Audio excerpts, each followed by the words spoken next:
ಮತ್ತು ಈ BJP ಅವರ ಕಥೆಯನ್ನು ಅವರು ಒಂದು ವಿಡಂಬನೆ ಮಾಡ್ತಾ ಇದ್ದಾರೆ. ಈ ಒಂದು BJP ಅವರಿಗೆ ಒಂದು ರಾಷ್ಟ್ರ ಪ್ರೇಮ ಅನ್ನೋ ಒಂದು ವ್ಯಾಧಿ ತಗಲಿದೆ. ರಾಷ್ಟ್ರವಾದಿಗಳು ಅಂತಾರೆ ಅವರು, ರಾಷ್ಟ್ರವ್ಯಾಧಿಗಳು ಆ್ಯಕ್ಚುಲಿ ಹೇಳ್ಬೇಕಂದ್ರೆ. ಅವರು ದೇಶ ಪ್ರೇಮ ಅಂತ ಹೇಳೋದು ದ್ವೇಷ ಪ್ರೇಮ ಅವ್ರದ್ದು. ಅವರು ನಾಡನ್ನೇ ತನ್ನ ಮನೆಯನ್ನು ಪ್ರೇಮಿಸಲಾರದವನು, ತನ್ನ ಮನೆಯನ್ನು ಸರಿಯಾಗಿ ಕಟ್ಟಿಕೊಳ್ಳಲಾರದವನು ಸಮಾಜವನ್ನು ಕಟ್ಟಲ್ಲ. ಇವತ್ತು ನಿಮ್ಮ ನಾಡ ಬಗ್ಗೆ ನಿಮ್ಗೆ ಪ್ರೇಮ ಇಲ್ಲ, ನಿಮ್ಮ ಸ್ವಂತ ಭಾಷೆ ಬಗ್ಗೆ ಪ್ರೇಮ ಇಲ್ಲ, ಯಾವುದೋ ಉತ್ತರದ ಭಾಷೆ ಬಗ್ಗೆ ನಿಮಗೆ ಎಲ್ಲಿಲ್ಲದ ಮಮತೆ ಕಕ್ಕುಲತೆ ಇದೆ ಅಂದರೆ ನೀವು ದೇಶದ್ರೋಹಿಗಳು.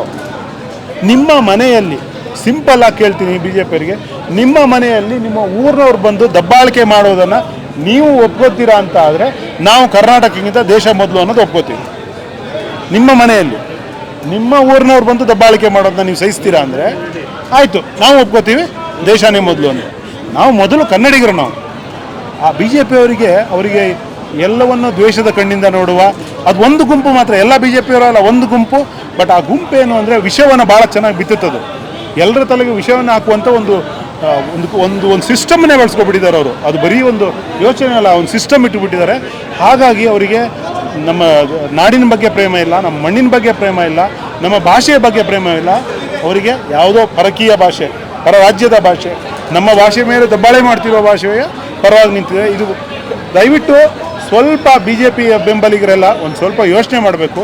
ಕನ್ನಡಿಗ ಎಚ್ಚರಾಗ್ತಿದ್ದಾನೆ, ಅವನಿಗೂ ಗೊತ್ತಾಗ್ತಿದೆ ನೀವೇನು ಮಾಡ್ತಿದ್ದೀರಾ ಅಂತ. ಮುಂದಿನ ದಿನಗಳಲ್ಲಿ ಇದು ನಡೆಯಲ್ಲ.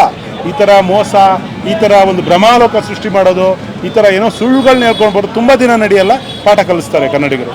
ಈಗ ಸರ್ಕಾರ ಮುಂದಿನ ನಿಲುವು ಏನಾಗುತ್ತೆ ಅಂದರೆ ನೀವು ಅವರು ಒಂದು ವೇಳೆ ನಿಮ್ಮ ಮಾತನ್ನು ಒಪ್ಪಲಿಲ್ಲ ಅಂದರೆ ನೀವೇನು ಮಾಡಲಿಕ್ಕೆ? ಇಲ್ಲ, ಸರ್ಕಾರ ಫಾರ್ಮ್ ಆಗಿದೆ. ನಮ್ಗೆ ಗೊತ್ತಿರೋ ಹಾಗೆ ನಾವು ಶಿಕ್ಷಣ ಮಂತ್ರಿಗಳ ಸಂಪರ್ಕದಲ್ಲೂ ಇದ್ದೀವಿ, ಕೆಲವು ಸರ್ಕಾರದ ಮುಖ್ಯ ಉನ್ನತ ಮೂಲಗಳ ಸಂಪರ್ಕದಲ್ಲೂ ಇದ್ದೀವಿ.